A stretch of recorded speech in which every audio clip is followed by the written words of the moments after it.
হাইয়া আলাল ফালাহ।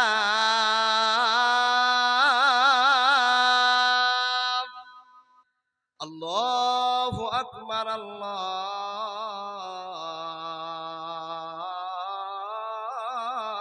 আকবার। লা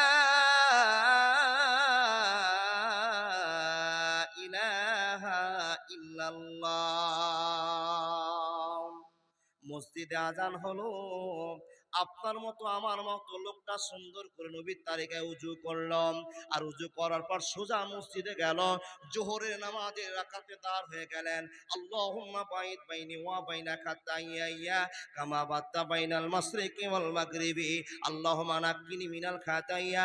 এই বলতে বলতে বন্ধুরে আলহামদুলিল্লাহি রাব্বিল আলামিন আর রহমানির রহিম মালিক ইয়াউমিদ্দিন সম্পূর্ণ ক্লিয়ার করে আপনি বললেন কুল হুয়াল্লাহু আহাদ আল্লাহুস সামাদ লাম ইয়ালিদ ওয়া লাম ইউলাদ।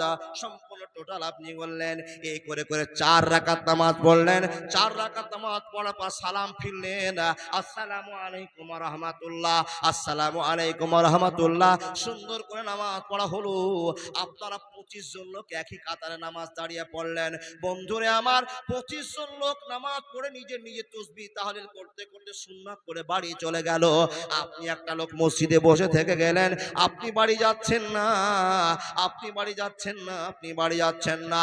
কেন যাচ্ছেন না?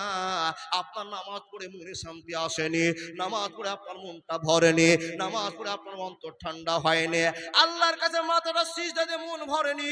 নিজে নিজে পরিকল্পনা করলেন, হে রব্বুল আলামিন সবাই বাড়ি চলে গেল, এখন পাকা মসজিদ ফাঁকা হয়ে গিয়েছে, তোমার কাছে আমি হাত তুলবো।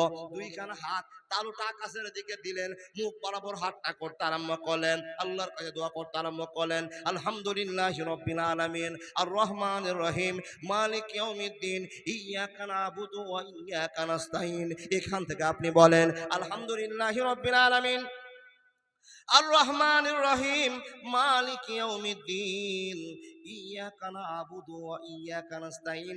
এখান থেকে 3 বার বলার পর আল্লাহুম্মা সাল্লি আলা মুহাম্মাদি ওয়া আলা আলি মুহাম্মাদ কামা সাল্লাইতা আলা ইব্রাহিম ওয়া আলা আলি ইব্রাহিম ইন্নাকা হামিদুম মাজিদ। আল্লাহুম্মা বারিক আলা বললেন, তারপরে বলছেন লা ইলাহা ইল্লা আনতা সুবহানাকা ইন্নী কুনতু মিনাজ জালিমিন।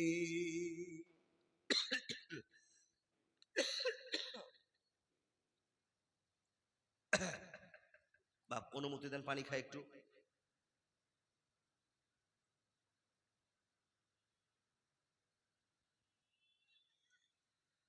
18 তারিখে শুরু হয়েছে, 12 তারিখে কি একদিন ফাঁক। গোটা নভেম্বরে 27 খানা জালসা নিয়েছি, প্রত্যেক দিন 2 ঘন্টা 2.5 ঘন্টা করে। গত রাত শিবনগর মাদ্রাসায় ছিলাম, আপনাদের প্রধান বক্তা, এলাকার প্রধান বক্তা নূর মোহাম্মদ সাহেব, অনেক ক্লান্ত মানুষ, গলা চট করে বসে গেল, জালসা করতে পারলেন না, চলে গেলেন ফিরে। জালসায় 2 জন বক্তা ছিল, আমি আর ওবায়দুল্লাহ ফালাহি সাহেব, 2 জনে জালসা টানলাম, উঠলো আলহামদুলিল্লাহ। আল্লাহর বান্দা প্রত্যেক দিন 2 ঘন্টা করে কথা বলে মনে আর শান্তি নেই, কিন্তু নাম যখন দিয়ে দিয়েছে আসতেই হবে। আমার ওই দাদাকে বলেছিলাম, আইনুল দাকে বলেছিলাম, আইনুল দা যদি আপনি আমাকে আসতে নিষেধ করেন তো বড় খুশি হতাম, খুশি হয়ে 1000 টাকা মাদ্রাসায় দাম দিতাম যদি খালি না করে দিতেন। তো বলছে না ভাই আসতে হবে, আপনি যদি মরে যান তো খাটটাও নিয়ে আসবো। ও বাপ, তাহলে মরেও লাভ, মরেও শান্তি নাই, খাটে আসতে হবে। ও আল্লাহর বান্দা, তাহলে আমরা জান্নাত চাই তো। মসজিদে আপনি নামাজ পড়লেন, 2 খানা হাত তুলে মাবুদকে বলছেন আল্লাহ। সকাল থেকে সন্ধ্যা, সন্ধ্যা থেকে সকাল, সকাল থেকে সন্ধ্যা, সন্ধ্যা থেকে সকাল দুনিয়ার মহাপদনে আমরা পাগল হয়েছিলাম। নামাজ রোজা হজ কতটা করেছি জানি না, তোমার বেলায় চলতে গিয়ে আল্লাহ দুনিয়াতে কত ভুল করেছি আল্লাহ জানে না। মাবুদ রে, তুমি আমাকে নগণ্য বান্দা হিসাবে ক্ষমা করে দাও, ছোট বান্দা হিসাবে কবুল করে নাও, আমার নামাজকে তুমি কবুল করে নাও। এই কথা বলতে বলতে বন্ধুরে একটা লোক আপনি হাত দেখে বলুন মাওলানা, এই কথা বলতে বলতে আমি 7 দিন পরে, 7 দিনের মাথায় আপনাকে আমি বলতে পারি আমার চোখের পানি পড়ে গেছে। ও ভাই, তোমার নাম কি ভাই? অজেদ আলী মাশাআল্লাহ, জাযাকাল্লাহ। দেখেন তো গো বাপ, 1000 টাকা মাদ্রাসা দান দিল, আচ্ছা কিসের জন্য বলেন তো? এই জাহান্নামে ঢোকার জন্য না জান্নাতে ঢোকার জন্য? বলেন বলেন। জান্নাতের জন্য। ও আল্লাহর বান্দা, একটা যুবক ছেলে এসে 1000 টাকা দিয়ে চলে গেল, আরেকজন এক ছোট্ট বাচ্চা এসে 1000 দিয়ে গেল। আপনাদেরকে আবেদন করে বলে যাচ্ছি, 1000 করে আপনারা জমা দেন, কষ্ট করে ওয়াজ চলুক, শুনে যান। হ্যাঁ বাপ, চাইলে আপনি দিবেন, না চাইলে দিবেন না, বড় কষ্টকর কথা গো। দান করা উত্তম, প্রকাশ্যে দান করা উত্তম, কিন্তু যদি গোপনে দান করে না চলে যান তো কতটা ভালো কাজ করেছেন। আল্লাহ সব রাগকে আপনি মাটি করে দিয়েছেন যদি গোপনে দান করে দেন। আল্লাহর সব রাগকে আপনি মাটিতে মিশিয়ে দিয়েছেন। আল্লাহ বলছে কেউ যদি চুপ করে দান দিয়ে চলে যায় তো আমি আল্লাহ সব রাগগুলো মাটি হয়ে যায়। জোরে বলুন সুবহানাল্লাহ। বন্ধু আমার কথা বলতে আরম্ভ করলাম, তাহলে এখানে যতগুলো লোক আছেন, ওয়াজ করতে করতে, দোয়া করতে করতে চোখ থেকে একটা পানির ফোঁটা 7 দিনের মধ্যে পড়ে গিয়েছে। যদি কেউ বেঁচে থাকেন আল্লাহর বান্দা, হাত তুলে বলুন তো 7 দিনের ভিতরে আমার চোখের পানি পড়েছে? একটা বলুন। কেউ পারবেন না? কেঁদেছেন? আলহামদুলিল্লাহ। দেখুন জান্নাতি লোক বসে আছে। বন্ধুরে আমার, নবী মুহাম্মদ বলছেন, নবীদেরকে এই জন্য জান্নাতি বলে 1 নম্বরে ঘোষণা করা হয়েছে। তুমি শোনো, নবীদের চলতে উঠতে বসতে যদি একটা মিস্টেক হয়, সারা রাত কান্না করে যায়, সারা রাত কান্না করে যায়, সারা রাত ভুল স্বীকার করে যায়। মাবুদরে জানতাম না ভুলটা হয়ে গেছে, তুমি ক্ষমা করে দাও, ইয়া আল্লাহ ক্ষমা করে দাও, শুধু ক্ষমা করে দাও, ক্ষমা করে দাও, ক্ষমা করে দাও। এ কথা বলতে বলতে জীবনটা পাস করে দিয়েছি।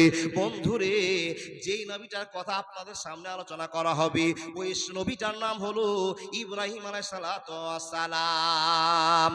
বন্ধুর প্রেমে কি আনন্দ কেউ তো জানে না, প্রেম বিনে প্রাণ বন্ধুরে দেখা পাবে না। ইব্রাহিম নবী প্রেম করিল, নমরুদ তারে আগুনে দিল। ইব্রাহিম নবী প্রেম করিল, নমরুদ তারে আগুনে দিল। এ শুধু প্রেম নয়, প্রেমের ছলনা, প্রেম বিনে প্রাণ বন্ধুরে দেখা পাবি না। মুসা নবী প্রেম করিল, আগুনে ঝলসিয়ে দিল। মুসা নবী প্রেম করিল, আগুনে ঝলসিয়ে দিল।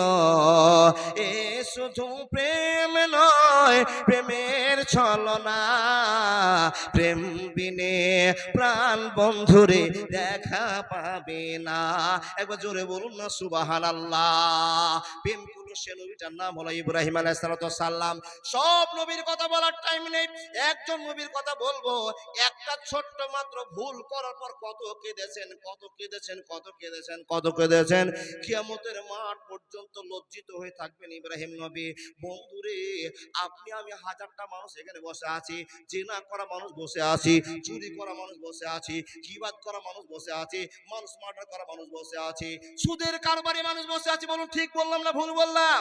অনেক রকমের গুনাহগার মানুষ বসে আছি, কিন্তু এই মানুষগুলোর ভিতরে একটা মানুষ দাঁড়িয়ে বলতে পারলাম না, হে আল্লাহ আমাকে ক্ষমা করে দাও, তুবু ইলাল্লাহি তাওবাতান নাসুহা। এই কথা আমরা বলতে পারলাম না, পারলাম না, পারলাম না। The foundation of Islam is based on 5 characteristics. আমাদের বৈশিষ্ট্য 5টা জিনিসের ভিতরে আবদ্ধ আছে, সীমাবদ্ধতার ভিতরে আছে। The foundation of Islam is based on 5 characteristics. ও আল্লাহর বান্দা, আমরা 5টা বৈশিষ্ট্যের মধ্যে বাঁধনে আছি। এই বৈশিষ্ট্যগুলো আমাদের জীবনে সেটিং না থাকলে আমরা সাকসেস মুসলমান নই, সাকসেস মুসলমান নই। আমরা মুসলমান দাবি করি বটে, কিন্তু আমরা গুনাহ করার পর আল্লাহর কাছে চাইতে পারি না। আয়াত পড়েছিলাম, কি পড়েছিলাম? ইব্রাহিম নবীর একটা ঘটনা ঘটে গেছে বাবা, কোরআনের ঘটনা, কোন বাইরের নভেল নাটকের গল্প নয়। ইব্রাহিম নবী আল্লাহকে বলছে, আল্লাহ আমি একজন বক্তা, তুমি আমাকে বক্তা বানিয়েছো, লোকের কাছে বক্তব্য রাখতে যাই, তখন মানুষরা আমাকে বলে, নবী ইব্রাহিম তুমি যে এত বড় আলি করে ভাষণ দাও, বড় বড় কথা বলো, তো তুমি সত্য করে বলো তো, তুমি কি নিজের চোখে আল্লাহকে দেখেছো? আচ্ছা বলেন, ইব্রাহিম নবী আল্লাহকে দেখেছেন? আপনারা কেউ দেখেছেন? দেখেননি? না দেখে বিশ্বাস? আলহামদুলিল্লাহ, যারা আল্লাহকে না দেখে বিশ্বাস করেছেন তারই তো কপাল খুলে গিয়েছে। আল্লাহকে না দেখে বিশ্বাস করে নিয়েছে আল্লাহ একজন আছে। কি দেখে বিশ্বাস করলেন? কিচ্ছু দেখতে হবে না, শুধু আপনার মাথা থেকে পার দিকে তাকান, আল্লাহকে চিনতে পারবেন যে আল্লাহ একজন নিশ্চয় আছে। তাহলে আমি কি করে আসলাম, কোথায় ছিলাম, আসলাম কোথায়, যাব কোথায়? ও আল্লাহর বান্দা, ইব্রাহিম নবী বলছে, আল্লাহ, মানুষের সামনে বক্তব্য রাখতে যাচ্ছি, মানুষেরা বলছে তুমি কি আল্লাহকে দেখেছো? আল্লাহ, তোমাকে তো আমি দেখিনি। জিজ্ঞেস করছে, ইব্রাহিম নবী, তুমি কি আল্লাহর শক্তি সম্পর্কে যে বর্ণনা করছো, তো তুমি কি আল্লাহর শক্তি সম্পর্কে জানো? আল্লাহ, তখন আমি লজ্জিত হয়ে যাই, কি উত্তর দিব, কি উত্তর দিব? তোমাকে তো আমি রব বলে বিশ্বাস করে নিয়েছি, কিন্তু তোমার শক্তি সম্পর্কে আমার জানা নাই। তো আল্লাহ, একটা তোমাকে কথা বলবো। কি কথা বল ইব্রাহিম? আল্লাহ নবীর সঙ্গে ইব্রাহিম নবীর, আল্লাহর সঙ্গে ইব্রাহিম নবীর দোস্তালি। আল্লাহ, তুমি বলো, আমাকে দেখিয়ে দাও। কি দেখাবো ইব্রাহিম, বলো তো। কাইফা তুহিল মাউতা, কেমন করে মরাকে তুমি জিন্দা করবো, আমাকে একবার দেখাও। আমরা তো দুনিয়াতে মরে যাব, মরে গেলে কেউ কবরে, কেউ শ্মশানে, কেউ কপিলে, কেউ চিতায় পুড়িয়ে ছায়। এর জন্য তো বলতে হয়, মুসলিম হইলে কফনে, হিন্দু হইলে কপিলে, খ্রিস্টান হলে মরে পুড়ে ছায়। ও মানুষ, তুই দিনেরই দুনিয়াতে অহংকারের নাই রে কিছু নাই। সুবহানাল্লাহ বলুন। হযরত ইব্রাহিম বলছেন, আল্লাহ, সবাই তো মরে যাবে, কেউ চিতায় গেল, কেউ কপিলে গেল, কেউ কবরে গেল। আল্লাহ, তুমি যে আমাদেরকে আবার জিন্দা করবে, এটা তো সবাই ভুল ভাবনা ভাবছে। তো মাবুদ, তুমি যে জিন্দা করতে পারো, তো কাইফা তুহিল মাউতা, তুমি একবার আমাকে দেখাও তো। যখনই কথা বলা, তখন আল্লাহ বলছেন, ইব্রাহিম, এতদিন পরে তোমার এটা প্রশ্ন, এতদিন তোমার পর এইটা প্রশ্ন জাগলো মাথায়? বলে, আল্লাহ, হ্যাঁ জেগেছে। মাবুদ গো, আমাকে ছোট বান্দা হিসেবে ক্ষমা করে দিয়ে তুমি আমাকে একবার দেখাও যে আল্লাহ, তুমি কেমন করে মরাগুলোকে জিন্দা করবে, তাহলে আমার ভিতরটা একবার শক্ত হয়ে যাবে, পোক্তা হয়ে যাবে। তখন ইব্রাহিম নবী বলছেন, আল্লাহ, লিয়াতমাইন্না কালবি, আমার দিলটাকে শক্ত করার জন্য তুমি আমাকে দেখাও, মরাকে কেমন করে তুমি জিন্দা করবে। যখনই প্রশ্ন করা, আল্লাহর বান্দা বান্দিরা মনোযোগ দিয়ে কথাগুলো শুনে যান। আমি যে কথাগুলো বলছি সব কথা বোঝা যায় তো বাবা? বোঝা যায়, বোঝা যাচ্ছে তো বন্ধুরে আমার? শুনে নেন, আল্লাহ বলছেন, ইব্রাহিম, যখন তুমি তোমার আল্লাহকে পরীক্ষায় ফেলে দিয়েছো, তখন তোমার আল্লাহকে তোমার কাছে পরীক্ষায় পাস করতেই হবে। এই ইব্রাহিম, তুমি কান খুলে শুনে নাও, আমি আল্লাহ দুনিয়াকে পরীক্ষা নিয়ে, দুনিয়ার মানুষের কাছে আমি আল্লাহ পরীক্ষা নিয়ে, কিন্তু ইব্রাহিম রে, আজকে আমি আল্লাহ তোমার কাছে পরীক্ষা দিব। একবার জোরে বলুন না সুবহানাল্লাহ। ইব্রাহিম নবী বলছে, আল্লাহ, আমি ছোট মানুষ, আমি ছোট মানুষ, আমি ছোট মানুষ। আল্লাহ, তোমার একটা নগণ্য বান্দা, তুমি আমাকে দোষ বলে পরিচয় দিয়েছো, আমাকে ভালোবাসো, তাই আল্লাহ তোমাকে আমি কথাটা বলেছি। এই আল্লাহ, গুনাহ বলে লিখিও না, গুনাহ বলে লিখে দিও না। আমার জন্য যদি গুনাহ হয়ে যায়, আমি আল্লাহ প্রশ্ন করার সময়টা পাবো না। আল্লাহকে তুমি আমাকে ক্ষমা করে দাও, কিন্তু আল্লাহ দেখাও কেমন করে মরাকে তুমি জিন্দা করে দেখাবি। যখনই কথা বলা, ইব্রাহিম নবীকে আল্লাহ বলছেন, কলা ফাখুজ আরবাতাম মিনাত তৈরি ফাসরহুন্না ইলাইক। এ বন্ধু আমার, সারে সারে আলেম মানুষ বসে আছেন, সকালবেলা জানতে চাইবেন এই মৌলভী সাহেব যে কথাগুলো বলে গেল ঠিক বলল না ভুল বলল। বন্ধুরে আমার, আল্লাহ বলছেন, কলা ফাখুজ আরবাতাম মিনাত তৈরি ফাসরহুন্না ইলাইক। নবী ইব্রাহিম, আমার খেলা দেখবা তো তুমি, চার রকমের চারটা পাখিকে ধরো। খেলা দেখবা? বলে, আল্লাহ, হ্যাঁ দেখবো। তো যদি দেখতে চাও তো চারটা পাখি ধরো। তো হযরত ইব্রাহিম, শর্টকাটে বলছি বাবা, দান গালো দিয়ে পাঠান, শর্টকাটে আপনাকে বলছি, আল্লাহ আমাকে খেলাটা দেখা। বলে, চারটা পাখি ধরো। তো আল্লাহকে বলছে, আল্লাহ ধরা হয়ে গেছে। কি কি ধরেছো? বলে, কাক ধরেছি, কবুতর ধরেছি, মুরগি ধরেছি, বতক ধরেছি। বতক বুঝেন তো? বুঝেন তো? বুঝার জন্য বলছি, চার রকমের চারটা পাখিকে ধরেছে। আল্লাহ বলছেন, ইব্রাহিম, এদেরকে জবাই করে দাও, আল্লাহ নামে বিসমিল্লাহ আল্লাহু আকবার বলে জবাই করে দাও। আল্লাহ বলে, জবাই করা হয়ে গেছে। আল্লাহ কি করবে এবার? বলে, কাকের মাংস, ঘুঘুর মাংস, বতকের মাংস আর মুরগির মাংস সবকে এক জায়গায় মিশাল করে দাও, ছোট ছোট করে কাটো আর মিশাল করে দাও। ইব্রাহিম, মিশাল করেছো? তো বলে, হ্যাঁ আল্লাহ, মিশাল করেছি। ইব্রাহিম, এবার বলো তো, কোনটা মুরগির মাংস, কোনটা কবুতরের মাংস, কোনটা হাঁসের মাংস চিনা যাবে এবং চিনতে পারবেন? না। ইব্রাহিম নবী বলছেন আল্লাহ চিনতে তো পারি না, সব মাংস এক জায়গায় মিশাল হয়ে গিয়েছে। আরে ইব্রাহিম শোনো, তুমি আমাকে দেখতে চেয়েছো কেমন করে জিন্দা করব, এই মরা মাংসগুলোকে তোমার জবাই করা পাখিগুলোকে আবার তোমার সামনে জিন্দা করব। যদি জিন্দা করে দিই তুমি তাহলে আল্লাহ বলে মানবে, না হলে মানবে না। তুমি আমাকে রব বলে মানবে, না হলে মানবে না।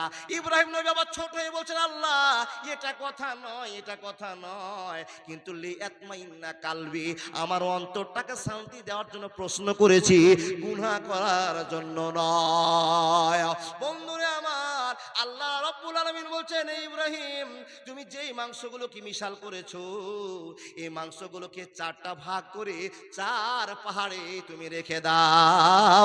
আর চার পাহাড়ে রেখে দেওয়ার পর যে মুরগিটাকে জবাই করেছো মুরগির নাম ধরে ডাকো, হাঁসটাকে জবাই করেছো হাঁসের নাম ধরে ডাকো, ঘুঘুটাকে জবাই করেছো ঘুঘুর নাম ধরে ডাকো, কবিতরকে জবাই করেছো কবিতরের নাম ধরে ডাকো। যদি মাংস থেকে মুরগি তৈরি হয়ে যায়, ঘুঘু তৈরি হয়ে যায়, কবিতর তৈরি হয়ে যায়, তাহলে তোমার আল্লাহর কথা তোমাকে শুনতে হবে। ঠিক আছে আল্লাহ ঠিক আছে। বন্ধুরে আমার, সব মাংসগুলোকে চার ভাগে ভাগ করা হয়েছে। আর হযরত ইব্রাহিমকে বলেছেন এবার ডাকো। যখনই ডাকা বন্ধুরে আমার, চার পাহাড় থেকে তৈরি হলো ঘুঘু, পাখি হলো হাঁস, তৈরি হলো মুরগি, আর হওয়ার পর কক কক কক কক করতে করতে তারা জিন্দা হয়ে গিয়েছে। আর যখনই জিন্দা হওয়া, ইব্রাহিম নবী বলছেন ইন্না লিল্লাহি ওয়া ইন্না ইলাইহি রাজিউন।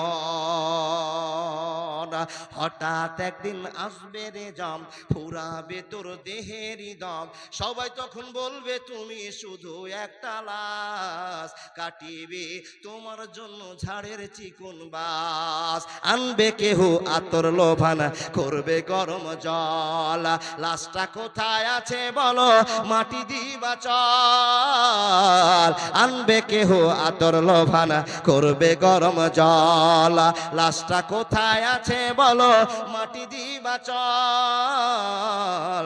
হঠাৎ একদিন আসবে রে জম, ফুরাবে তোর দেহেরই দম, সবাই তখন বলবে তুমি শুধু একটা লাশ, কাটিবে তোমার জন্য ঝাড়ের মোটা বাঁশ। একবার জোরে বলুন না সুবহানাল্লাহ। যখন ইব্রাহিম নবী দেখছেন যে আল্লাহ মাংস থেকে আবার মুরগি পায়রাকে তৈরি করে দিলেন, এই কথা দেখা মাত্রই সিজদায় পড়ে গিয়েছেন। কি করছেন? আল্লাহ ক্ষমা করে দাও, আল্লাহ ক্ষমা করে দাও, আমি গুনাহ করে নিলাম, গুনাহ করে নিলাম, গুনাহ করে নিলাম। কি জন্য তোমাকে বললাম আল্লাহ তুমি আমাকে দেখাও, কি জন্য বললাম, কি জন্য বললাম, কি জন্য বললাম। বন্ধুরে আমার, চোখ থেকে গড়গড় করে জল বের হতে আরম্ভ হলো। আল্লাহ কেন পরীক্ষা করলাম, কেন আমি লেট মাইন্না কালবি, আমার অন্তরকে সোজা করার জন্য আমি কথা বললাম। বন্ধুরে, ইব্রাহিম নবী কাঁদতে আরম্ভ করলেন, কাঁদতে আরম্ভ করলেন। মাত্র একটা ছোট ভুলের জন্য কতদিন কাঁদলেন, কতদিন কাঁদলেন, কতদিন কাঁদলেন। মুআল্লিফেরা লিখেছেন, লেখকেরা লিখে দিয়েছেন, বন্ধুরে ইব্রাহিম নবী কিয়ামতের মাঠ পর্যন্ত এই ভুলটার জন্য কাঁদবে। ভুলটা কি নিজের জন্য না আল্লাহকে চিনার জন্য করেছিলেন? এই ভুলটার জন্য কাঁদবেন কতদিন? কিয়ামতের মাঠ পর্যন্ত। ও বাপ, আপনি আমি সুদখোর, জেনাখোর, মদখোর, মানুষ মার্ডার করার লোক বসে আছে, একবার ভাবনা চিন্তা হলো না আল্লাহ আমি যে গুনাহটা করেছি তুমি আমাকে ক্ষমা করে দাও। এই কথাটা শুনবার জন্য আল্লাহ অপেক্ষা করে আছে। বান্দা আমার গুনাহ করেছে, আমার কাছে চাকরি চাইছে, আমি আল্লাহ ক্ষমা করব, কিন্তু বান্দা আল্লাহকে বলতে পারে না আল্লাহ আমাকে ক্ষমা করে দাও, এই কথাটাই মানুষ বলতে পারে না। আর আল্লাহ এই কথাটা শুনবার জন্যই অপেক্ষা করে আছে। আল্লাহ বলছে বান্দা গুনাহ তোমার চলতে ফিরতে উঠতে হয়ে গিয়েছে, শুধু বল আল্লাহ ক্ষমা করে দাও, আমি আল্লাহ খুশি হয়ে যাব, খুশি হয়ে যাব। জোরে বলুন সুবহানাল্লাহ। বন্ধু, তাহলে আমাদের জীবনে অনেক গুনাহ আছে, আমরা ক্ষমা চাইলে আল্লাহ ক্ষমা করবেন। আমরা গুনাহ করলে ক্ষমা চাইবো তো ইনশাআল্লাহ। তাহলে আমি জান্নাতি 5টা কথা বলবো পুরুষের, একটা কথা বলতে তো 1 ঘন্টা চলে গেল, তাহলে বাকি তো আরো 8টা আছে না? 8টা বলার আগে বাবা একটা পুরুষের বললাম, একটা মেয়ের বলবো। যদি মেয়েদের না বলি তো আবার তুল কালাম শুরু হবে, বলবি সাহেব আপনি ছেলেদের জান্নাতি চিনিয়ে চলে গেলেন কিন্তু আমাদেরটাতে বললেন না। হতে পারে কিনা? হতে পারে কিনা?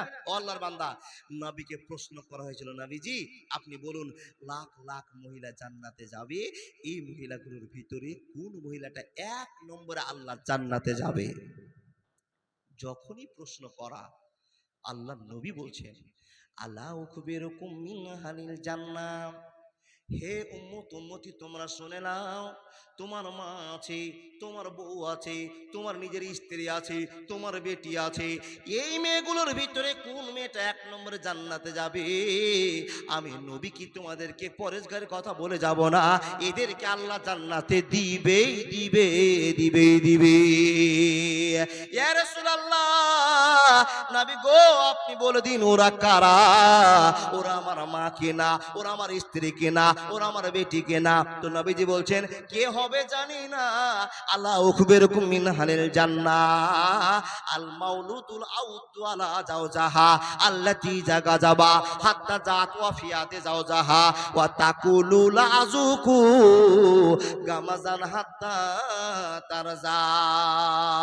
বন্ধুরে আমার, নবী মুহাম্মদ বলছেন লাখ লাখ মহিলারা জালসা শুনতে পারে, এরা রোজা করতে পারে, নামাজ পড়তে পারে, এদের ভিতরে কে জান্নাতে যাবে? এক নম্বর কোন মেয়েটা জান্নাতে যাবে? তো নবীজি বলছেন আল মাউলুদুল আউদু আলা জাওজাহা, যে মেয়েটা স্বামীর সঙ্গে বেশি বন্ধুত্ব রাখতে পারে, স্বামীকে বেশি ভালোবাসতে পারে, ওই মহিলাটা এক নম্বরে আল্লাহ জান্নাতে যাবে। একবার জোরে বলুন না লিল্লাহি তাকবীর। ও আল্লাহর বান্দা, কে? যেই মেয়েটা লাখো লাখো মহিলার ভিতরে অন্ধ স্বামী, পায়ে খোড়া স্বামী, দেখতে কালো স্বামী, টাকা ইনকামের স্বামীর পথ নেই, সুন্দরী মেয়েটা সে স্বামীকে নিয়ে বন্ধুর মতো জীবন কাটাচ্ছে, আল্লাহর নবী বলছেন লাখ লাখ মহিলার ভিতরে ওই মহিলাটা জান্নাতে এক নম্বরে যাবে। সে বন্ধুর মতো ব্যবহার করে স্বামীর সাথে, সেই মেয়েটা এক নম্বরে জান্নাতে যাবে। আচ্ছা বাবা, আপনারা যারা বিয়ে করেছেন তাদের কাছে প্রশ্ন, যারা বিয়ে করেননি এই জগৎ সম্পর্কে আপনার অভিজ্ঞতা নাই, এটা কি জগতের জিনিস, কি বলে? যারা বিয়ে করেছেন তারা হাত দেখে বলুন মাওলানা 50 বছর আমরা সংসার করছি, 30 বছর থেকে সংসার করছি, 10 বছর থেকে সংসার করছি, 2 মাস বিয়ে করা হলো, কোন দিন আমার স্ত্রীর সঙ্গে ঝগড়া হয়নি, একটা লোক হাত দেখান। সব জালসা শেষ। একটা লোক হাত দেখে বলুন তো মাওলানা আমার জীবনে কোনো ঝামেলা হয়নি। ও বাবা, আপনারা চুপচাপ আছেন কেন গো? তো চুপচাপ থাকা মানে এটাই প্রমাণ হবে যে আপনাদের বাড়িতে প্রত্যেকদিন ভারত আর নেপাল যুদ্ধ চলে, ঝগড়া চলে। নাহলে কেন হাত দেখাতে পারলেন না? নিশ্চয় ঝগড়া হয়, আর ঝগড়া হওয়াটাই স্বাভাবিক, ঝগড়া হতে পারে। বন্ধু আমার শুনে নেন, আল্লাহ নবী মুহাম্মদুর রাসূলুল্লাহ সাল্লাল্লাহু আলাইহি ওয়াসাল্লাম বলছেন ঝগড়া হওয়াটা স্বাভাবিক। ঝগড়া আমার জীবনে হয়েছে, হে উম্মত উম্মতি শুনে নাও, ঝগড়া হয়ে যেতে পারে, পরিবারে ফাটল ধরতে পারে, কিন্তু তুমি দেখে নাও ওই মেয়েটা তোমার বাড়িতে আছে কিনা জানি না, কোন মেয়েটা গো নবী? যে মেয়েটা স্বামীকে খুশি করে দেয় অল্প টাইমের ভিতরে, দুইজন স্বামী স্ত্রী রাগারাগি করলো, আর 10 মিনিট পরে ওই মেয়েটা স্বামীর কাছে এসে আবার চারদিকে ঘুরতে আরম্ভ করেছে, স্বামীকে পাগল করতে আরম্ভ করেছে। স্বামী গো আপনি কি আমার এই কথাতে রাগ করে নিয়েছেন নাকি? স্বামী বলেন। স্বামী মুখটা ভারী করে আছে, আবার সামনে গেল, ও স্বামী রাগ করে আছেন কিনা? স্বামী আবার মুখটা বাম দিকে করে নিল, স্বামীর কাছে আবার সামনে বলতে স্বামী রাগ করিও না, মা গো তোমার একমাত্র জান্নাতের ঠিকানা তোমার স্বামী, তোমার জান্নাতের ঠিকানা তোমার স্বামী। এই স্বামীকে জড়িয়ে ধরে বলো স্বামী গো তুমি যদি রাগ করে না আমি জান্নাত পাবো না, পাবো না, পাবো না। কার কথা শুনবেন, কার কথা বললে জ্ঞান আসবে জানি না। ও মা বোন আমার শুনে নিন, নবীজির বেটি ফাতেমা, নবীজির বেটি ফাতেমা আলীর সঙ্গে তর্ক হলো, রাতে স্বামী স্ত্রী ঝামেলা হয়ে গেল, আলীর কাছে ক্ষমা চাইলো, তবু আলীর মনটা রাগ হয়ে থেকে গেল। আলী রাদিয়াল্লাহু তাআলা আনহু নামাজ পড়তে গিয়ে মসজিদে রাত কাটিয়ে দিলেন, ফজরের সময়টা কাটিয়ে বাড়ি আসছেন। দয়ার নবী জিজ্ঞেস করলেন ফাতেমা আমার আলী জামাই কোথায়? নাই নাই নাই। কি হয়েছে বলো? আব্বা গো আমাদের বাড়িতে একটা ঝামেলা হয়ে গেছে। নবীজি বলছেন ফাতেমা কি নিয়ে ঝামেলা হয়েছে বলে দাও। বলে আব্বা এই থেকে এই কথা, এই থেকে এই কথা নিয়ে ঝামেলা হয়ে গেছে আব্বা। আব্বা বলছেন বেটি ফাতেমা আমি যদি জানতাম তোমাদের বাড়িতে ঝগড়া হয়েছে আমি নবী মুহাম্মদ তোমার বাড়িতে পা রাখতাম না। শুধু তাই নয় রে বেটি ফাতেমা সোনা, তুই এত দামি মানুষের বেটি বলে ছাড় পাবি না ফাতেমা রে। আর যদি শুনতাম তোমার সাথে ঝগড়া করার পর তুমি মরে গিয়েছো, তুমি মরে গিয়েছ, আমি যদি জানতাম আমি মোহাম্মদ তোমার জানাজায় শরীক হতাম না, হতাম না, হতাম না। এ মা, সেই দিন যদি নবী মুহাম্মদ রাসূলুল্লাহ সাল্লাল্লাহু আলাইহি ওয়াসাল্লাম বেটিকে বলতেন, বেটি রে তুমি যা করেছো ভালো করেছো, দেখছি আলী কতবার বেড়েছে, আলীকে আমি টাইট দিয়ে দিব, তোমার সঙ্গে কেন ঝগড়া করে, তোমাকে কেন গাল দিয়ে দেয়, এটা নবীজি বললেন না। ফাতেমাকে শাসন করে বলেন, ফাতেমা শোন, আমি যদি নবী জানতাম আর আল্লাহ যদি আজ রাতে তোর মরণ দিয়ে যেত আর আমি খবর পেতাম আলীর সঙ্গে ঝগড়া করে মরেছো, আমি তোমার জানাজায় হাজির হতাম না। একবার জোরে বলুন না নারায়ে তাকবীর। কেমন বাপ আর কেমন বেটি, সেই বাপ বিশ্ব জাহানের নেতা নবী মুহাম্মদুর রাসূলুল্লাহ। আর জান্নাতি মহিলাদের সর্দারিনীকে মা ফাতেমা রাদিয়াল্লাহু তাআলা আনহা, তাকে জ্ঞান দিচ্ছেন। ও মা, আপনার জ্ঞানটা কবে হবে? আপনার স্বামীকে আপনি ভালোবাসা দেখাতে পারলে আপনি জান্নাতে যাবেন ইনশাআল্লাহ।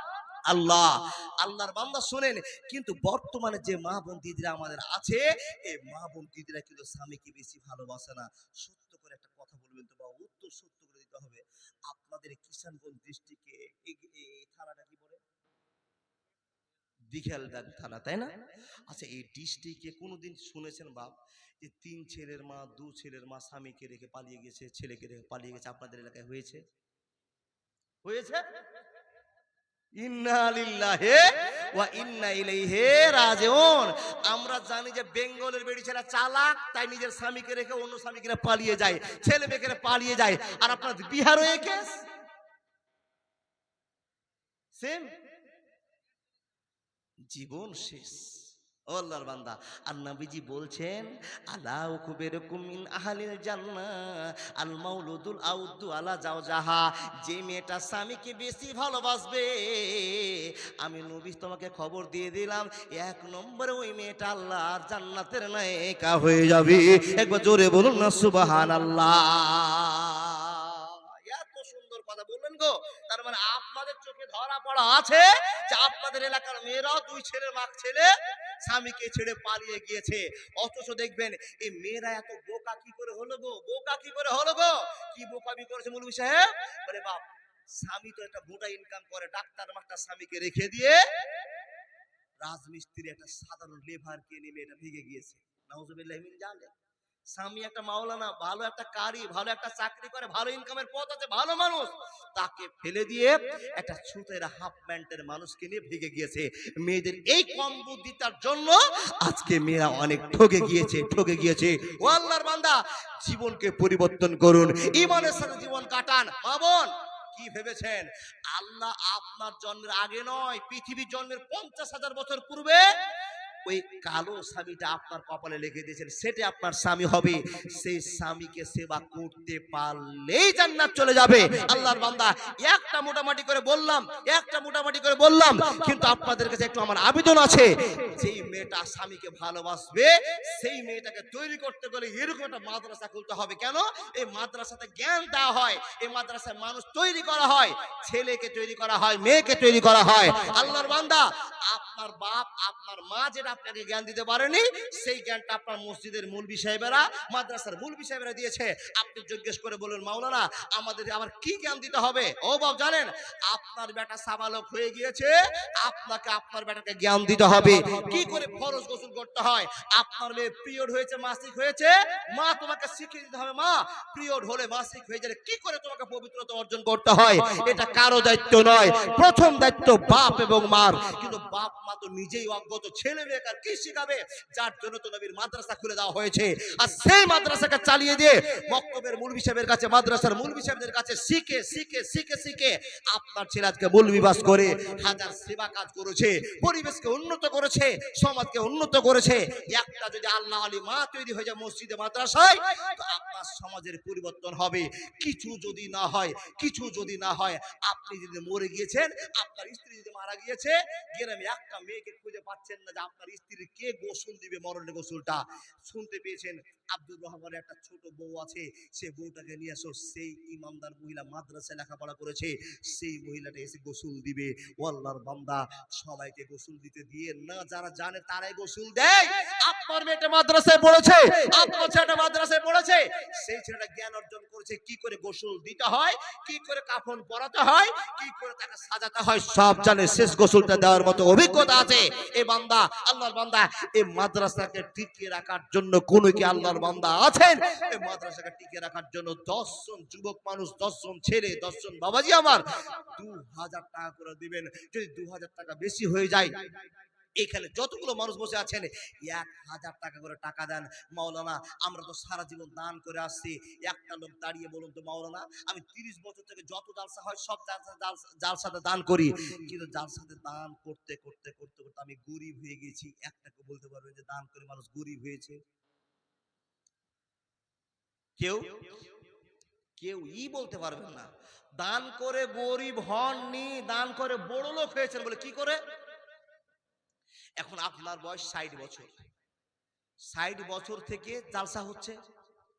যে জালসাতে গিয়েছেন সেই জায়গাতে 10 টাকা দিয়েছেন, 100 টাকা দিয়েছেন, 500 টাকা দিয়েছেন, 1000 দিয়েছেন, 5000 দিয়েছেন, 10,000 টাকা দিয়েছেন। দিয়েছেন কিনা বাবা? দিয়েছেন। আর আল্লাহ আপনাকে চ্যালেঞ্জ দিয়ে বলছেন, মান জাআবিল হাসানাতে ফালাহু আসরাম সালেহা। হে বান্দা সকল, আমাকে যদি তুমি কোনোদিন 1 টাকা দিয়ে থাকো, তা আমি আল্লাহ তোমাকে 10 টাকা দিয়ে রেখেছি। আজ থেকে 30 বছর পূর্বে চলে যান, 30 বছর আগে চলে যান। এই যে মানুষগুলো আমরা বসে আছি, এই মানুষগুলো 30 বছর আগে আমরা খেতে পাচ্ছিলাম না ঠিকঠাক। ঠিক বললাম না ভুল বললাম? বাড়িতে খাবার ছিল না, 3টা ছেলে 5টা মেয়ে জন্ম দিয়েছি, কিন্তু তাদেরকে 3 বেলা খাবার দেওয়ার মতো শক্তি ছিল না।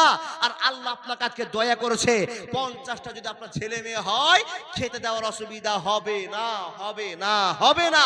আপনি দান করেছিলেন, মাশাআল্লাহ। দাদা কি নাম? মাশাআল্লাহ, জাযাকাল্লাহ। সর্বপ্রথমে ওমর ফারুক রাদিয়াল্লাহু তাআলা আনহুর নাম নিয়ে ডাক্তার ফারুক আলী সাহেব 2000 টাকা। আলহামদুলিল্লাহি রাব্বিল আলামিন ওয়াল আকিবাতু লিল মুত্তাকিন ওয়াস সালাতু আলা রাসূলিহি মুহাম্মদ ওয়া আলিহি ওয়া আসহাবিহি। আল্লাহ গো, আমি জানতাম না হঠাৎ করে তোমার বান্দা ফারুক আলী ছুটে এসে 2000 টাকা দান করে চলে যাবে। মাবুদ গো, শুনলাম কানে ডাক্তার সাহেব, আল্লাহ গো, যেমন চেহারা তেমন তার দান, আল্লাহ তেমন তার মন মানসিকতা। হে রব্বুল আলামিন, আল্লাহ 2000 টাকা দান করছে মাদ্রাসাকে পরিচালনা করবার জন্য। এই মাদ্রাসায় কি হবে? বলে অরিজিনাল বাপ তৈরি হবে। মাদ্রাসায় কি হবে? অরিজিনাল মা তৈরি হবে। এই ছেলেগুলো বাপ মার সেবা করে জান্নাত চলে যাবে, এই মেয়েগুলো মা বাবার সেবা করে জান্নাত